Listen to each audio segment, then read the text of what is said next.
friends, and welcome to another episode of Just Another Kill Team podcast, connecting kill team communities across the globe. If you're passionate about the tactical skirmish game that brings together strategy, lore, and creativity, you are in the right place. Don't forget to hit that like button, subscribe, and stay updated with our latest episodes. If you want to support the show, check out our Patreon. Your support means a lot to us. Follow us by using the social media links in the podcast description for all the latest news, and be sure to leave a review to let us know what you think. Thanks for tuning in. Here's today's episode. Okay, well, we're here with Ace talking a little bit on Learn to Master with Blades of Khaine specifically, but because we've got the World Team Championship coming up in the near future, I figured we could talk a little bit about the teams format with one of the Spanish captains, right? Hello again, friends. How you doing? Welcome back. I'm super happy to be here again. Yep. Yeah, I mean, we've got a big tournament coming up, the World Team Championship. I think we have 110 players registered for 5-man teams out in Mechelen in Belgium, which is very exciting. I'll be there, Ace will be there, and it'll be a good time at the very least. It's going to be an amazing tournament. I love team tournaments, the format, and I love to play with my pals, so it's amazing. It's going to be awesome. Yeah.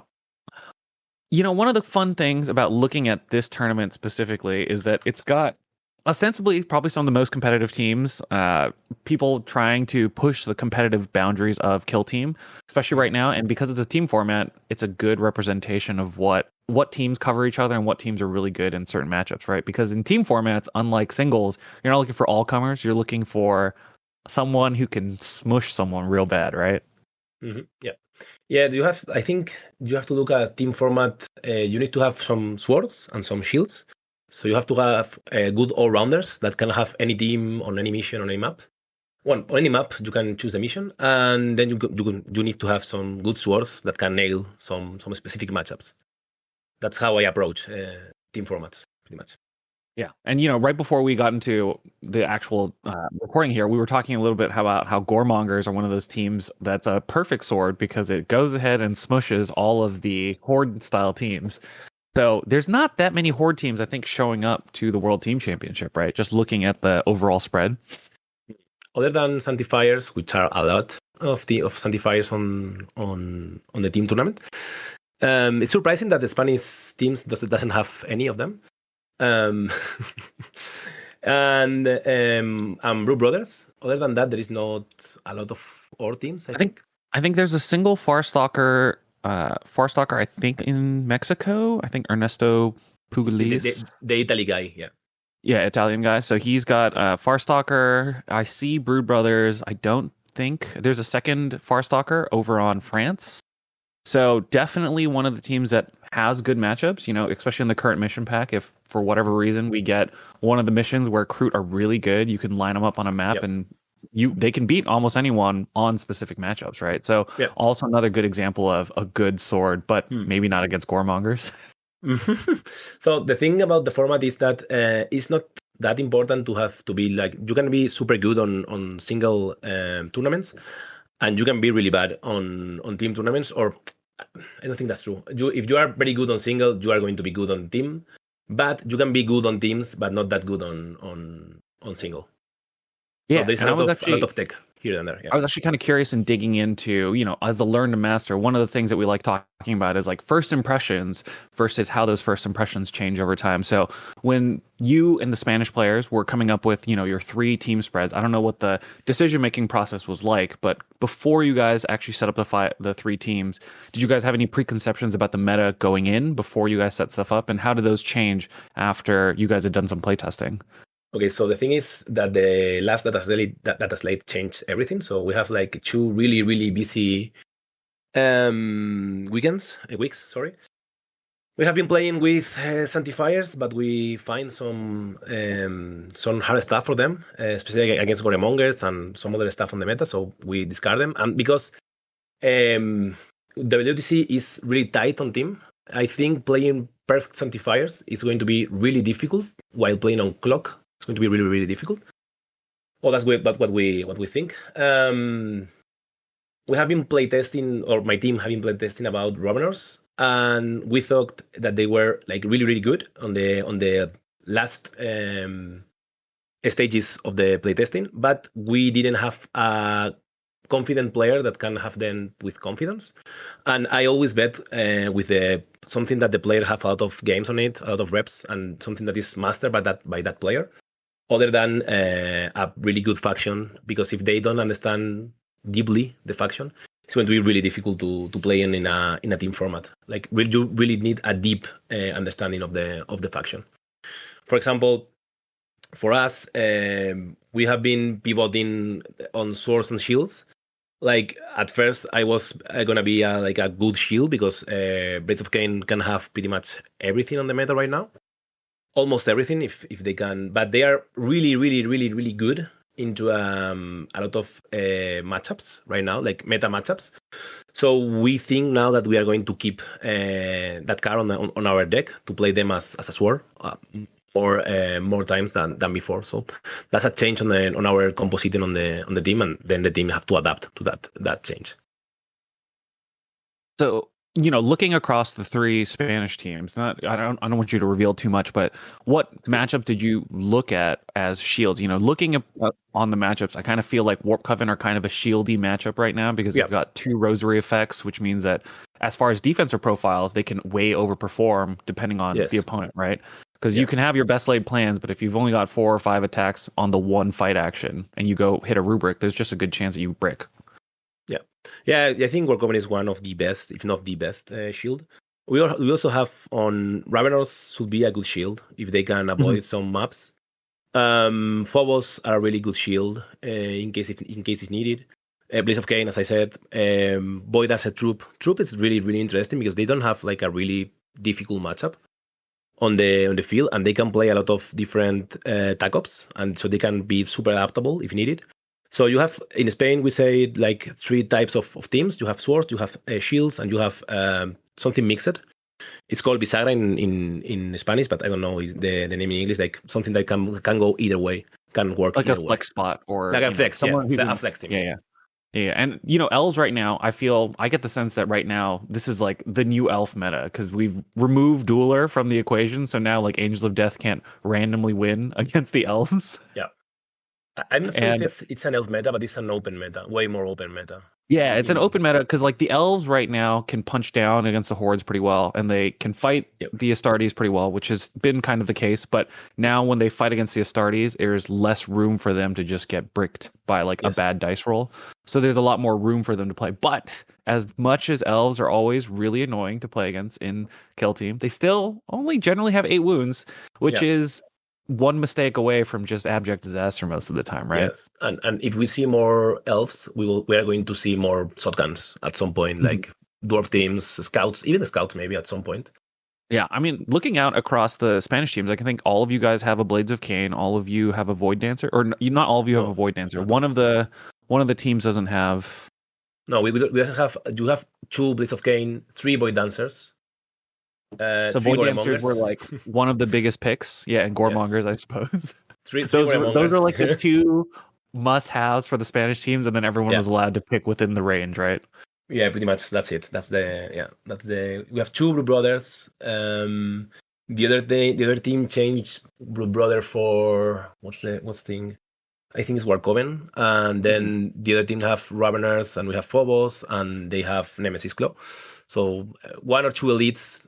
2 elves, and then 1 Goremonger, and then 1 flex pick. That's pretty much our composition, more or less. Yeah. So basically, you guys are saying that Goremongers are very good at trimming off any of the worst matchups for elves, because elves really don't like getting out activated by a ton. That's generally been their weakness. So Goremongers cover, all the Void Dancer, all the Blades of Khaine worst matchups, and then those teams can fight against the other elves, fight against the Astartes, and then kind of manage some of the Felgor style teams of the 10-man brick teams, right? Yeah.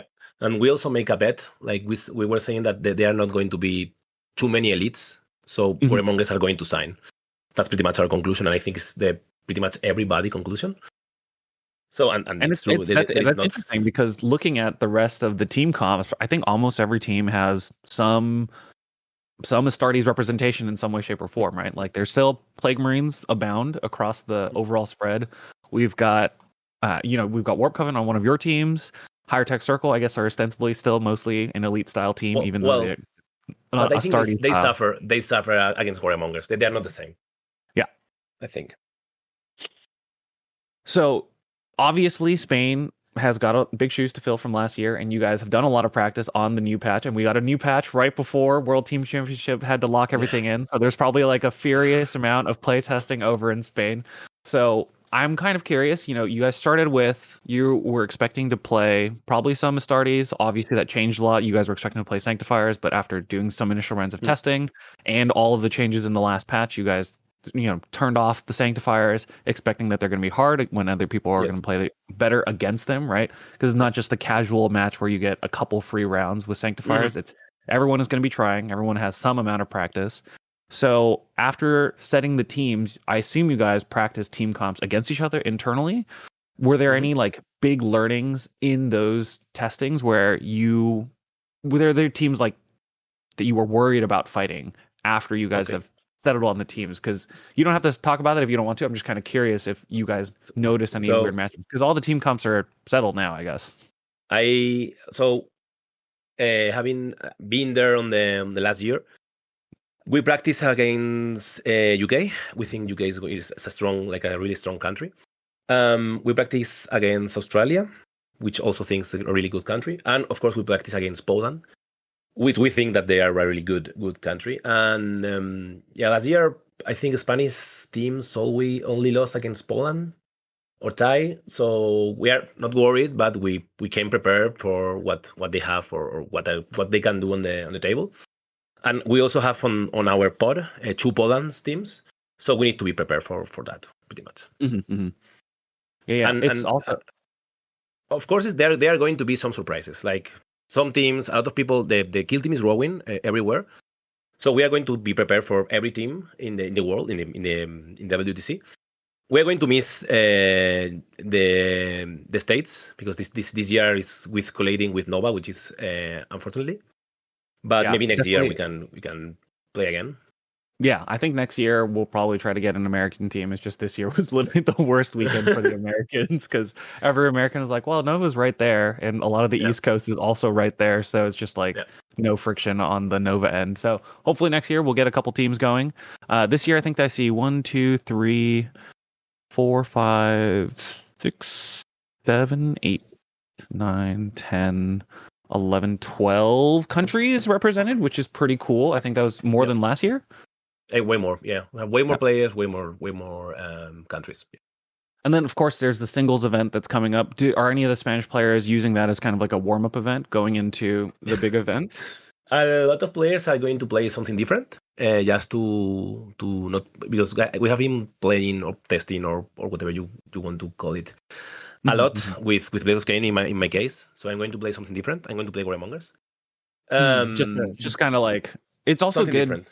Yeah, I think one of those things that's kind of nice in a team format is you can share learnings from each other. So even just having other team members play the teams that other people are playing, so that when you guys talk, it's not just like a one-sided conversation where the Goremonger player on the team is like, I think this is good, and like there's no counterpoint basically. Yep. Pretty much that's the case here. So yeah, we're going to, and some other players on my team are going to play Best Beats and Crut, I think. Just because they want to play something different, like they don't want to be super stressed on that individual format. Yeah, no Vespid floating around in the overall team tournament, but good to hear that they're still floating around in singles, because they've been doing okay in week to week, which is kind of an interesting resurgence, at least for me and Jason's end. Yeah, and having played Vespids a little bit, I mean they're fun, and they don't seem awful anymore. No, I don't think they are awful, but they are really, like, with only two APLs. They are a really tricky team. Yeah. If they have one flexible APL somewhere, like if the robot can give one APL or something, they will be like super amazing team. But right now they are just on the fence. Yeah, definitely not good enough, I think, in a team format, just because you're not expecting them to get a matchup that another better team wouldn't be able to do, right? Yep, right. Well, on the topic of Blades of Khaine specifically, now that we've talked a little bit about the team tournament, I feel like Blades of Khaine are a team that has a lot of range now, being able to flex across all 3 spreads. But I think the last time we talked, you mostly played the full mix, if I remember correctly. Yeah, Is that I still the was. case? Or do you skew in any direction for the matchups now, or is it still kind of like an even mix, and then you're picking between your two best archetypes for the matchup? So I am playing more things now. I have been playing most of the time mixed, but I have been playing a lot of the 8 bounces and sometimes even 8 scorpions, I mean scorpions. And yeah, but most of the time still mixed, but like a lot more times than before 8 bounces because the meta right now is way more beneficial for that format right Yeah, now. you want to talk to us a little bit about the strengths. So when we last talked a ways back, we talked about Blades of Khaine, and we had mentioned that skews can be good. And I think at the time you'd said you mostly played always mixed. So what was the changeover? What are the matchups that have brought you onto the fold after playing of doing all Scorpions or all Banshees, or have you even tried the dreaded all Avengers mix? No. They Not unless have you're they if made you're have playing play. against Gellerpox, that might be the only time I Yeah, think. I agree. They might have play, but I don't know. So against something like Goremongers, I have been playing advances because they are really good at not dying. There's a lot of other matchups, but this is specific because Blades of Kain, the good thing that they have is that they can adapt. So if I cannot do infiltration, like I don't need implant or I don't need photos, I don't know the name. I don't know. The other Surveillance. the other surveillance, yeah. Yeah, take photos. Taking It's fine. photos. Everyone knows what take photos is at this point. No, because there's a lot of maps that you can do that and have nine easy points, or you can have play 6 round with 3 Avengers. So I have been playing not a lot, but sometimes the Avenger leader, which before I think it was rubbish. I changed my mind right now. I That's also be good. playing. We love minds changed through experience, because that's kind of Yeah. the whole point of the Learn to Master series. You have your Yeah. initial preconceptions, and after you play it, you're like, actually, maybe I was wrong. This thing is actually powerful. Especially because there is not many Astartes than before. Because before there was like so many Astartes on the team that you need the mixed composition. Right now there is more mid range and more 8 teams on the meta, where 8 bounces or more Avengers can sign pretty much. And you can adapt to if you get on teams, if you get a terrible, like a really difficult matchup like Sanctifiers on open, which is terrible, you can play 3 Avengers and do 6 round and be like, I'm going to score 9 points and it's fine. It's going even if I lose, I'm not going to lose by a lot, so it's fine. That's pretty much the learning thing. Yep. That's an interesting note, because Sanctifiers are one of those really tough brick walls right now, and I think Imperial Navy Breachers are kind of also in that range of they're just -1 damage flat for a whole game. So you're not expecting your melee guys to be able to go in and reliably remove an 8 wound model. So the adaptation is to just play a little bit more shooting and sit in the back and just plink away at them. So the thing about Sanctifiers, I don't see many people playing or abusing the weakness that Sanctifiers have, is that they don't have any range, like a lot. Like they only have 1 plasma with no rerolls, even it's not that reliable. And I don't see people like going into a roof and be engaged. Like, I'm just here chilling because you have your Melta and you don't have anything to contest that. So if I am going to counteract if you do something. So it's going to be like, and now the lead the possession is only 3 inches, so it's fine. Yeah, I'm going to shoot something. If you're going to make weird positioning, if you want to do stuff, so that's fine. Making the other player make mistakes is going to be fine. And I think it still is a mixed composition against Sanctifiers, because Banshees can break like out of times they are going to break the Sanctifier, especially if they don't have the Rosary. Mhm. And the Scorpions are the same. If they don't have the Rosary, you are super happy on that trade. You can do a lot. And I prefer the mixed teams are working way better on Into the Dark. They have way more tricks on Into the Dark, like Scorpions dancing and making mortal wounds, and then Hatchway fanting someone is amazing thing. Banshees on guard can do a lot of stuff, like a lot of stuff. Screaming at someone on guard, stunning them mid-activation, and then watching them flail around for 2 turns. Pretty spooky. Yeah, they can do a lot. They can jump. They can go on guard. If you charge them, they are going to fight you and then fall back because they are fighting. So they can do that too. Mm-hmm. There's a lot of tricks. You can change your Avenger 6 inches away from an Avanci and then move, shoot with torrent to two guys, and then shoot again, and then you're going to kill stuff. So a lot of stuff you can do with the leader, with the Deer Avenger leader. You can do that with some reliability, especially if you are on a point with ceaseless plus balance, which is a lot of rerolls, a lot of rerolls. Basically relentless. Hitting on 3 ceaseless balance might as well be relentless. Yes. Relentless with rending is something you need to have on consideration. So and lethal 5 sometimes, depending on if you have a shuriken pistol out and you're torrenting your shuriken pistol and suddenly your opponent's like, oh, this is a lot. Because Jason has been able to get away with that on his auto bolt rifles, I think with Torrent 1 on In the Dark. So similar vibes. That's pretty much the same. Yeah. We also play Torrent with the bolt pistol. Yeah, it's amazing on Into the Dark. The thing is they have a lot of tricks. They are really difficult to master. They are really difficult for me. It was a really hard period to understand which pairings I need to bring what kill teams. Because you were playing Inquisition for a while. You'd played Hunter Clade, which was a wide team for a little bit. So going down to like 8 models, no wiggle room is definitely a big change of pace, right? Were there any? What was like the biggest learning that you had around shifting from these wider teams that have a little bit more time to think through a move, and then shrinking all the way down to 8 men, 8 wounds, no mistakes? So I have been playing Mandrakes, which like a lot. This is the faction I have mostly played, but still they are way different to Mandrakes. They are way more fragile with the force. I understand, or I learned that ceaseless on defense is amazing ploy. Like you want that always. Like you are on force, man. Maybe it's not that you always want that shit. Like always. It's super good, super cool. Maybe not always, but almost every turn. Like it's super good. And I understand that Blitz of Khaine are a reactive team that can punish mistakes other than be a super aggressive team. I think people are playing super aggressive with the Banshees going in, charging, etc. But then you are calling for a bad roll, and then you are going to get destroyed. So what I try to do is play reactive and punish mistakes with the no reroll ploy.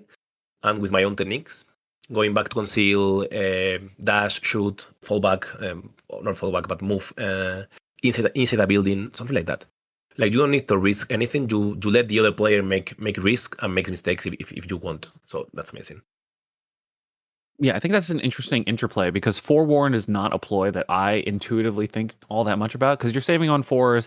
Is Ceaseless really going to help all that much? But I think if you're combining with the ability of Contempt, which is to stall rerolls on an activation, it means that your forward place Banshee is really, really compelling bait, right? Because your opponent wants to kill that 8 wound model. When they go up, hit that ready Banshee, she has 4 to 5 dice on defense, and your opponent gets whatever their roll is, and if it's bad, you stop it there, which is nice because then now you can generally save a Banshee, and a forward Banshee with a hostage is certainly not a thing your opponent ever wants to give you, right?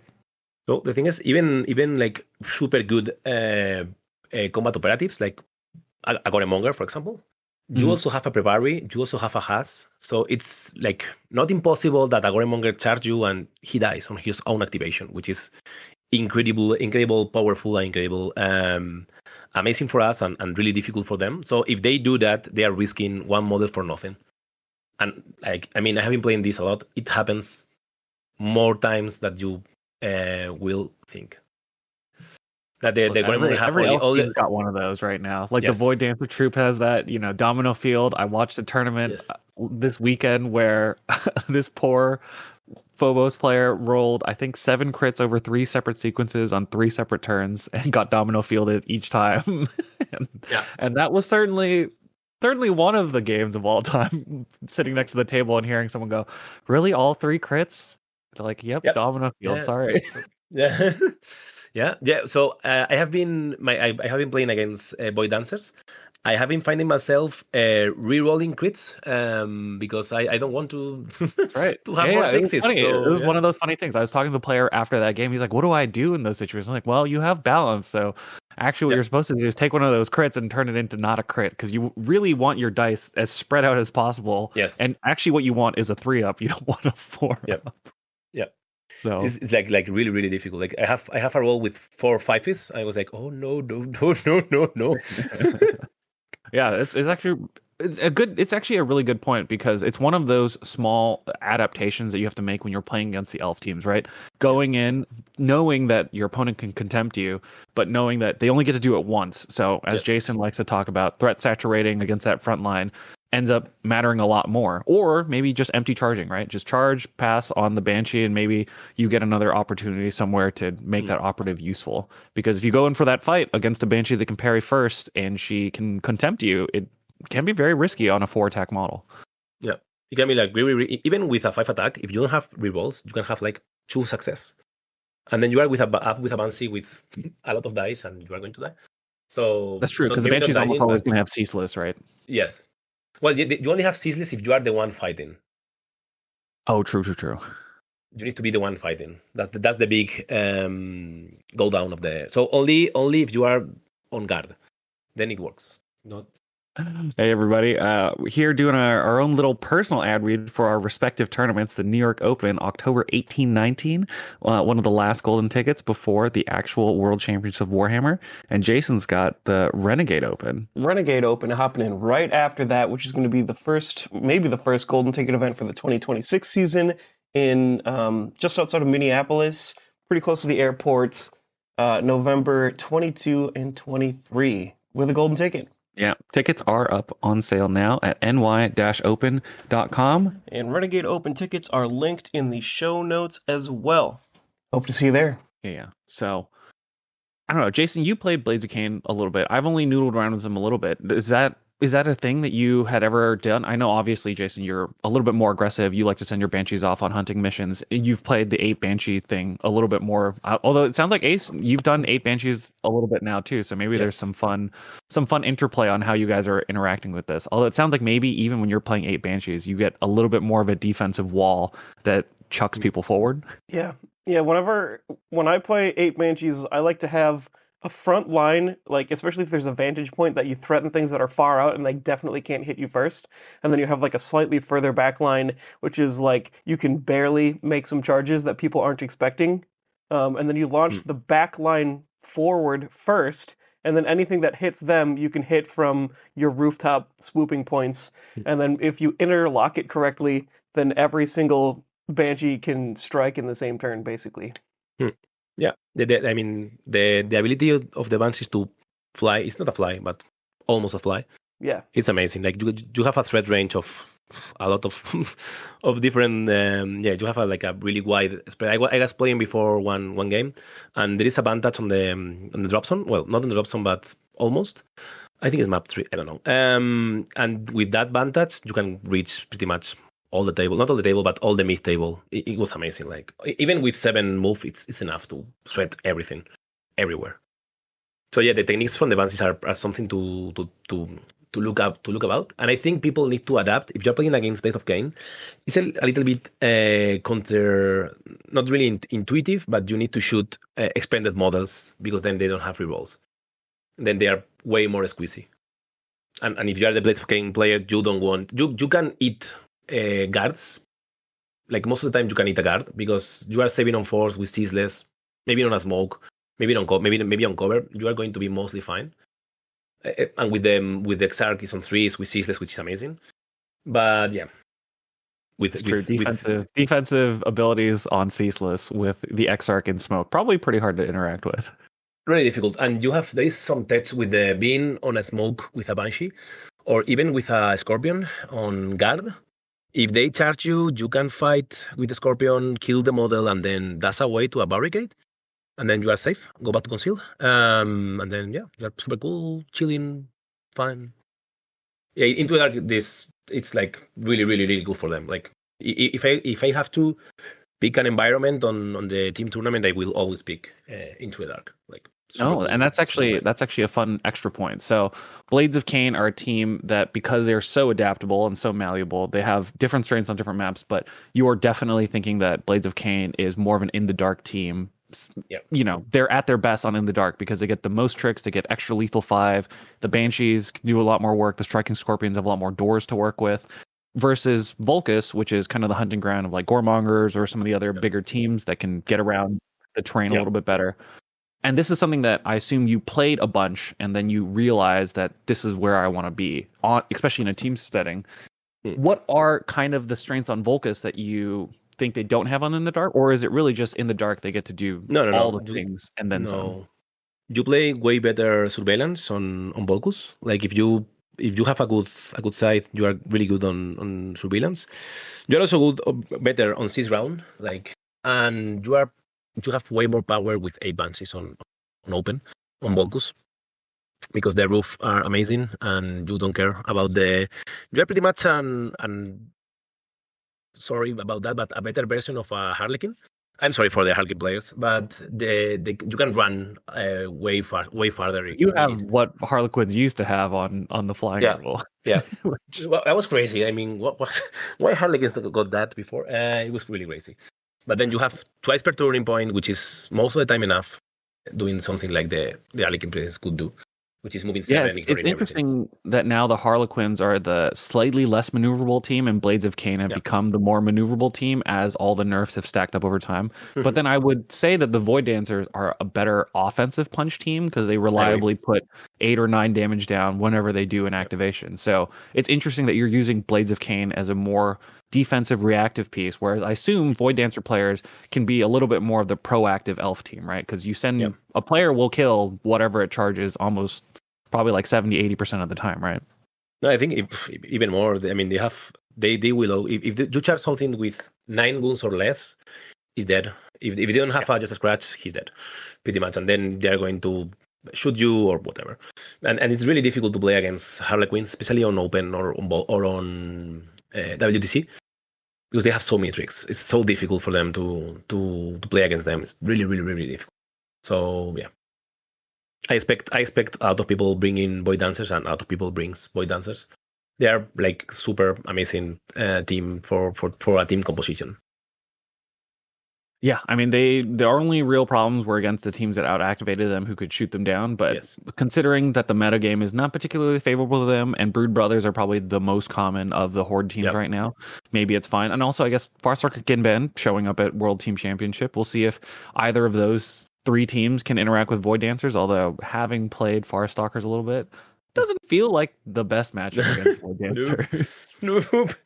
No, like Brood Brothers, I could see. Brood Brothers, I could see that working out. But then it also depends on where you're going to get synced up against them, because Void Dancers, depending on if they have enough perching grounds on Volcus, can always tango with a Brood Brothers player. Although that mag is still very annoying.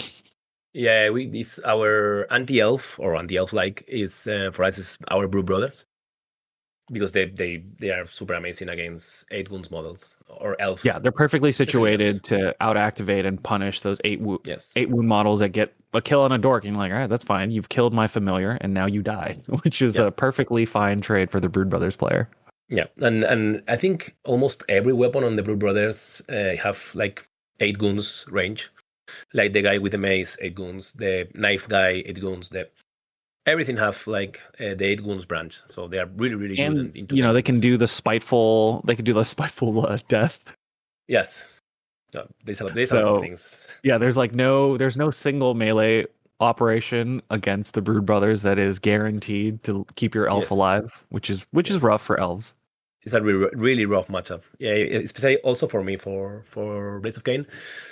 Again, I think I am better on Into the Dark. I have a lot of play, but not that much on open. So if you are listening to this, you can try to put me on open against Brood Brothers, and it's a really tricky game for me. Yeah, it's definitely not what you want to be doing, because In the Dark is definitely your hunting ground, it sounds like. And I would assume all striking scorpions would be kind of an In the Dark specific thing, because so many of their tricks work on conceal, and being concealed next to a door on In the Dark is probably fantastic, I assume. I only play them against Jaegir, because they kill 1 Jaegir with no problem. Because even if they reduce, then with the 2 Mortal Goons and then 2+4, they kill every Jaegir on the table, which is good. Other than that, I didn't play them a lot. But against that specific scenario, they are pretty good at reaching some points of killing. Yeah. and you're doing it specifically in something like Jaegers, because Jaegers can't do the offensive push that something like Sanctifiers can do. Because the damage mitigation is a thing that is floating around the game in a couple teams, but you don't need it against Sanctifiers because you can just outmaneuver them. But Jaegers have long range shooting and melee, so they can kind of ignore that ability for you to use 3 Dire Avengers in the back and plink them off, because they can actually fight with you, right? So the thing about Banshees is that they can't kill a Jaeger, because if they reduce 6 to 3 and then go 4, the Jaeger is alive. And against Sanctifiers, you kill them, because 6 plus 4 is enough, or should be enough to kill a Sanctifier. So the 8 Scorpions doesn't bring that much to the table on that specific matchup.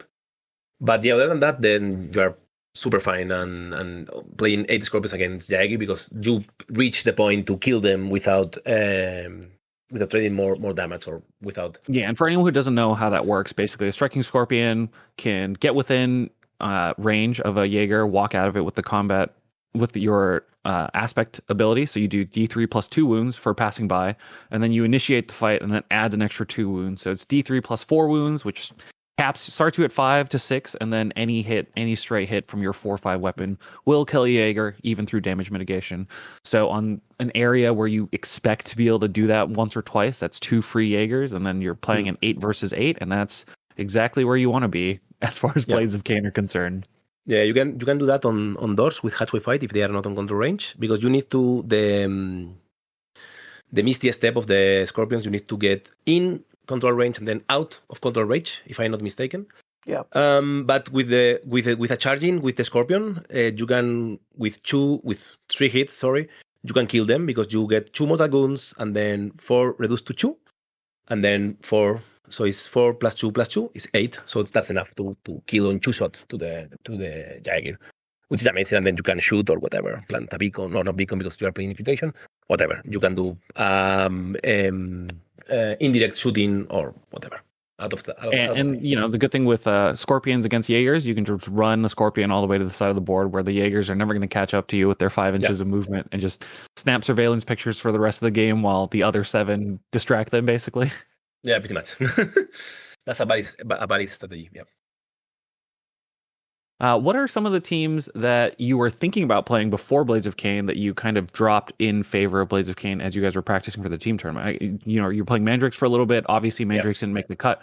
What about the metagame drew you to Blades of Khaine versus Mandrakes? I was just about it was really 5 minutes before decision. I am super happy with the decision, but because I have been playing Mandrakes a lot in my life, I have probably the faction that I have mostly played. I bring Mandrakes to the last WTC with a lot of success. So I was confident enough to bring them again, because I think not so many people play them the way it should be played. I fail to see people playing Mandrakes the way I play, or the way I find success with them. And they are a really, really, really tricky team. Probably one of the most difficult teams to play. Or not to play, but to understand where they need to be, or where are the range you want the Mandrake to be. Yeah, because they have so many different superpositions, right? Every operative could theoretically be on so many different spots of the board at any given time. And that definitely leads to a lot of analysis paralysis. So having all that comfort on the Mandrakes definitely helps a lot. So I could see that being the thing. Yeah, they are I love them. They are super good, but they are not as good, pretty much. Right now, they are gatekeeped by elites, which I didn't expect to be a lot. They are really good into Necrons, super good, super amazing. But they are terrible against Ravenors, really, really, really bad against Ravenors. So I discard them pretty much because the Ravenors matchup, I don't want to play this. I will get destroyed if I face one Ravenor. Yeah, do you want to talk to us a little bit about what in that matchup makes it feel particularly dangerous? I know that Ravenors, I think, their win rate has been pretty high. Their actual play rates are extremely high, so it's a good bet that you would have to play against them maybe. But what about the Ravenors specifically did the Mandrakes not like? So they save on force against Mandrakes. That's itself, it's really, really bad. You can kill them on melee, you can kill them on shooting, they can kill you whenever they want. They have a lot of 4-5 damage. This a terrible matchup. You don't want this. They can bring stun grenades and make your life miserable. I don't know. It's they can get out of the tunnel, stun you, and then charge you, and then they are fine, because I'm not going to be able to kill that model ever. Really difficult, really tricky. And there's, Like, I guess one of the things is there's not a lot of room for the Mandrakes to outmaneuver the Raveners, right? Because the yeah, Raveners are sit on the tunnel, they'll have cover because they're on the tunnel, which means that you're going to camp on advantage and shoot them against 4s while they have cover, which is kind of middling anyways. And then the 20 wounds means that not even your juiciest Wraith like Balefire shot is going to reliably kill a Ravener, and in response they can always tag you and kill you. Is Yeah, kind of yes. like the core issue of that matchup. It's terrible. Like, you can bring 2 crack grenades, and they can be improved by Balefire, I think. So that's a 5-6 damage stuff, which is good. But other than that, it's like, no, not so good. I think Balefire, I didn't play Mandrakes a lot, but I think Balefire works with crack grenades, I think. I'm not so sure I'm gonna about look it. because I'm curious. Because But yeah, I mean, friendly operatives, range weapons. yeah, I think it's everything. Doesn't matter. It doesn't say that a car, as long as I remember. It doesn't say. It doesn't say data card, so it just says friendly operatives, range weapons. So it's just look at equipment. But yeah, that's actually an interesting. But even still, even with a crack grenade hitting on 4s, they can still save their way out of it. Yes, it doesn't work. Like, it's not super good. I haven't even been doing this against elites, but still, because Mandrakes. So Blitz of Khaine suffer a lot on the equipment stuff because they need all the equipment they can get. Like, they are super, super, super. They need a lot of that equipment. Mandrakes didn't. Like, Mandrakes that doesn't like that much the equipment they have. Like, it's good. Yeah, other than that, it's okay. Okay. Yeah, like Chain Snares is fine, and then Shadow Glyph is fine because you generally take those in certain matchups when it makes sense. But Bone Darts is not particularly interesting, and then Soul Gem is better on some maps and worse on others. Like on Volcus, maybe it's not as good, and on In the Dark, it's a little better because it's just lethal 5. It's like, it's okay, but you can drop it for 2 smokes. Not 2 smokes with Mandrakes, but 2 stones or a barricade or whatever. But you don't want to spend that juicy points on Blitz of Khaine because your equipment is amazing, and it's one of the things that makes the team have legs. So you really, really need that stuff. Yeah, the ability to manipulate initiative, very powerful. The ability to just scratch normal damage, always very, very powerful. Getting the extra CP so that you can hit Ceaseless or Ceaseless Defense the turn that you need to, or even just Contempt when you need to. Yes. Also incredible. And then Wraithbone makes your hitting on 3s manage to always be able to chip a random model that's wounded down, which has always been one of those downsides for an elf team where 4 on 3s you miss, you're like, oh, I'm only hit 1 time. I guess I die here. So Wraithbone Talisman covers that downside, right? Something I found playing a lot with these guys is that sometimes I drop the talisman, having 1 more success, because on the Marines, on the Marines teams, it's super powerful because you can go from 3 success to 4. But on Blades of Khaine, most of the time that I want a charge to success, I spend the CP on having Ceaseless, because what I want is the critical hit to just hit and go back and fall back. So sometimes when it's needed, when I don't have any other option, I drop this, which is an amazing, like, every kill team will want this equipment, but you sometimes drop it because your life is miserable, and Yeah, and sometimes you just need some other stuff. And of the 4, that would be the one that I could see being dropped.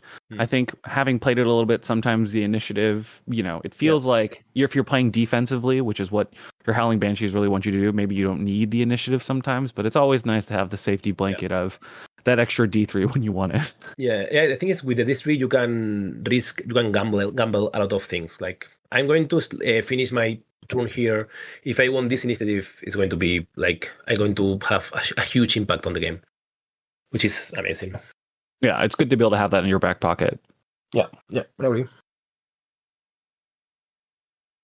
And what matchups? Okay, so we talked a little bit about some of the matchups that you feel like are hard. Brood Brothers, Raveners. Are there any other teams that you were worried about? I know that I don't think there were Felgor Ravagers that made it onto the WTC lineup for whatever reason.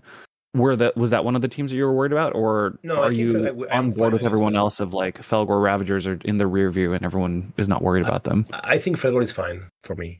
Felgor is fine. Ravenor is fine for me. Like, I can double tap the Ravenor. Like, I can move a lot and double tap, and then I can do again on the next turning point if needed. So I think it's a good matchup for me. Like, Not The that switch bad. over from Mandrakes over onto Blades of Khaine Yes. covered the Sorry. matchup. Sorry. Yeah, covered the Raveners matchup, which you were worried about. And on Blades Yeah. of Khaine, you have different weaknesses, but Yes. what are those weaknesses and what are you kind of worried about right now? I think we mentioned Brood Brothers could be kind of annoying because they can just Yeah, one Brew shot an 8 wound Brothers. model, which is always rough. So going back to Place of Khaine is Brew Brothers, Sanctifiers on open. Really tough matchup. Winnable but difficult still. And I am not like super happy with Necrons, but I am okay with them. Well, I can like the Yeah, thing can't about keep a, Necrons right now is that they can be bullied a lot on the second turning point. yeah, You, because you really it's. don't I mean, have. look, Higher Tech Circle have been good for a while, and even after this last set of changes, they still look very good. But Yeah. is that going to be a matchup that you're going to have to cover for your team, or do you guys have something that like some special tech that you guys are ready for, or is it just kind of a comfort thing at this point? Everyone has been playing this edition for about a year now before this WTC, so at least the play patterns are all kind of comfortable. None of the new teams are really, doing anything major here. Like the Raveners obviously are very powerful and annoying, but everyone kind of has their plan. So Higher Tech Circle obviously remained as strong as they've ever been, even through multiple They are rounds of super nerfs. strong. Yeah. They are super strong because they play the kill up like nobody. So they are really difficult to kill. So they are really difficult to kill. They kill a lot. So they are fine. I don't especially like them, but I think they are really weak. They have like so if a Negron find himself in a tough spot against Void Dancers or Goremongers, it's going to be a really difficult matchup for them. Like really difficult. Like something they can lose for a lot of points. So maybe that's why no Spanish team have one Negron. Maybe. Because you guys They have a lot of internal practice with these elf teams. So you guys have gotten used to like, okay, if you're playing against Higher Tech Circle, we've got Void Dancers, we've got all these other teams that are ready to go take that matchup. Whereas other people are like, Higher Tech Circle, generically pretty strong, so we're going to use them. Yeah. But they don't have that experience with, a Void Dancer just one-shotting an Immortal, taking the Tesla chip, and then suddenly disappearing. Yeah. So yeah, pretty much it's pretty much like that. Like or a Mandrake or something like that. Like if you hit an elf, you are going to get hit. Like other teams, even with Blaze of Khaine using Blaze of Khaine as an example, even if I lose, most of the time I'm going to lose by 1 or 2 points, which is acceptable for a team tournament. Losing by 6 points is terrible. Like you can lose a game because you lose by 6 points. And that's something that can happen with Necrons. Like they are super good on individual tournaments because it doesn't matter if you won by 1 point or you won by 7 or you lose by 19. It doesn't matter. It does matter on team tournaments, on team formats.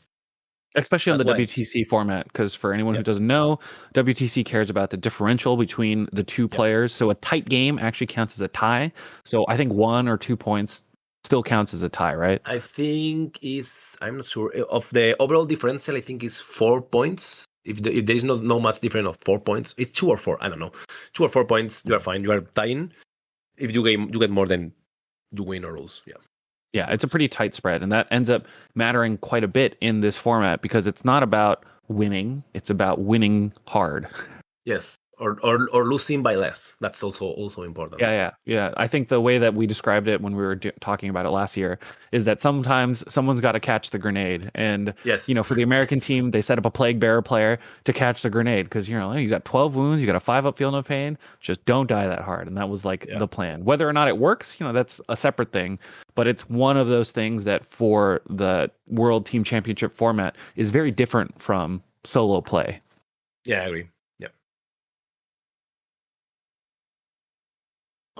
Jason, any big things that you're curious about on as far as like the Blades of Khaine on the learning to master in the team setting? I guess so it sounds like you're completely not interested in the Dire Avengers skew. I'm wondering if you've like thought about it at all. Like if there's like Gellerpox, but like Gallodark, I guess you have too many good tricks with the other ones in there, but I don't know. The Dire Avengers skew, kind of amusing. I've played against it and gotten smoked, and I guess I just plant the seed that it's interesting. I'm not ever going to say anything about this team. Like I'm not going to take this ever because I'm going to be wrong. So they might have played, but I didn't have enough experience with other teams to know or to understand. I didn't play against any Gellerpox in my life on this edition. So maybe they have some legs on with 8 Dire Avengers. I don't know. It can be. It could be. Yeah, unfortunately, there's not a ton of Gellerpox players floating around. There is one at the World Team Championship format, so we'll see if that one player will be able to do the things that Orion is able to make them do in the current edition. Since he's probably the best known of the Gellerpox players, and he's definitely playing them, I assume, in the background right now. Maybe the weekend of the World Team Championship, we'll see, Orion on Gellerpox at Nova just crush it. When are the Nova factions going to be revealed? I think it'll be the week of. I think there's one player in NL, so the Netherlands, I assume. Serge, who's playing Gellerpox at the World Team Championship, so we'll see. They definitely still have some legs, having watched Orion play them a little bit at the Goonhammer tournament. Yep. In July. So, who knows? Who knows? Yeah, it could be. I mean, it could be. At the end of the day, it is a humongous ball of wounds, kind of like the Ravners matchup. But if you think the Ravners are annoying to fight as a melee team, just wait until the Ravners also have an injury bubble. And then after you kill the 4 Ravners, there's still 12 dorks running around in the background wasting your time. Yeah, it may have some legs. 8 Dire Avengers, now that you say it. It's really just, having all the dudes who can double shoot in Torrent just gives you a lot of long range threat after those 4 big hulks do their work. And I think having talked to Orion a little bit in person, that's one of the ways they described it is in the old edition, you sent the little guys to do stuff first to open up lanes for the big guys. And now it's the big guys distract your opponent while the guys run around in the background to score points. Yeah. Yeah. I can get around that. Yeah, I agree. Yeah, definitely interesting. What are you the most excited for the upcoming World Team Championship? There's a lot of stuff coming down the line. You just excited to go see how everybody does? You feel like the Spanish teams have prepped in a really nice way, so you guys are expecting to do very well? Or, just see everybody have a really tight gameplay experience? I love... So WTC is probably my favorite team, my favorite tournament at this point. Like, way, way, way better than other tournaments. Way better than other tournaments. Yeah. So yeah, the team experience is amazing. Like playing with your buddies, playing with the 2 other teams from Spain is amazing. Going back to see a lot of familiar faces like Mateus or Bart or Ryan. So a lot of those guys, a lot of friends out there. Going to see you again. Travis, Leila, etc. is going to be amazing. Like it's like a big reunion, or Alexa, big reunion of amazing players playing on the same spot, having some beers, having some fun, and playing for the country, which is, I feel it's amazing. Yeah, and it's also one of the wider team tournaments, on offer for Kill Team players in general. Yep. Obviously, it's not the most widely known tournament just because it is a European tournament, at least as far as the US is concerned. And Kill Team is still growing, and we're still trying to metastasize what the best team size is. Because, you look over at the 40K World Team Championships, and they're playing 100 countries with 8-man teams, and it's just a whole separate vibe. But also 40K is probably like 6 or 7 times larger than Kill Team. So maybe we'll get there. We got time. We're still baking in the oven. Yeah, they are like, how old is 40K? Like 40, I don't know, 30, 40 games, 40 years. We are going to get there at some point. Maybe my children can see that. But yeah, it's an amazing vibe. It doesn't matter at this moment. It doesn't matter if we are 15 countries. It's more than enough. Maybe next year we have 20. Next year we have 25. It's fine. We keep growing, and it's super interesting to see how different philosophies of gaming, of playing Kill Team, collides or clash on WTC, because I think it's the most enriched scene, or the most probably one of the best tournaments to see how different countries are playing different Kill Team, because WCW is something. But it's way different because a lot of European, they are not traveling, or they are not bringing their best players or whatever, and it's amazing. We are missing the you guys, the States guys, but as we said before, next year is going to be amazing, and you are bringing 1 or 2 teams that it's going to be amazing. We'll figure it out for next year. I think this year is just literally the perfect storm of the worst possible time to bring Americans over. Yeah, the game of WTC we'll figure it out. It's getting bigger and bigger, WTC. So we expect bigger numbers next year. Better preparation, better people. A lot of people are going to bring their captains without that they are not playing; they are only supporting. So yeah, it's going to get better and bigger. It's an amazing tournament, to be honest. And Mechelen is a really good place to be. And we love the beer, the Golden Carolus is amazing. So yeah, it's that the vibe is amazing on the tournament. Everything is like super good, or it was super good last year. And, for anyone who's excited to go next year, there's always a singles event. So even if you're listening and you're in the area, you can keep your ears out, your Kill Team BCP searches for next year, because there's a singles event, and the singles event is open entry. And I think this year the singles event is a golden ticket for the World Championships of Warhammer. So I assume that will also continue into next year. So for anyone who just wants an excuse to come visit, that'll be one of the good spots if you don't make it onto an actual country team. Yep, I agree, 100%. Alrighty, Ace. Both of us super appreciate you coming on to spill a little bit about getting Blades of Khaine into the team format and some of the things that you guys have done in Spain, especially around elves prepping, because it's all pretty interesting stuff, because it's not a thing that the US really interacts with, especially at the 5-man team tournament level right now. We got triples, we got doubles, but not a lot of quints. At some point, it's going to get famous. If you want to prep for the WTC next year, you need to play this kind of tournaments. So it's going to happen, I'm sure. All right. Any final shout outs to the rest of the Spanish listeners? Because I'm sure we've got a couple of them floating around. I'm sure there is going to be a lot of Spanish people listening to this. So guys, cheer for us. Your support is super, super important on the WTC. You don't know how important it is to cheer us on the 15 guys. Well, 20 guys are going to be there playing. We're all playing or coaching or whatever, and we need your support. So please, if you can support us, it's really, really important. And thank you for having me again here. I'm super, super excited for this. Thank you. Yeah, thanks for coming on. And as always, thank you listeners for listening.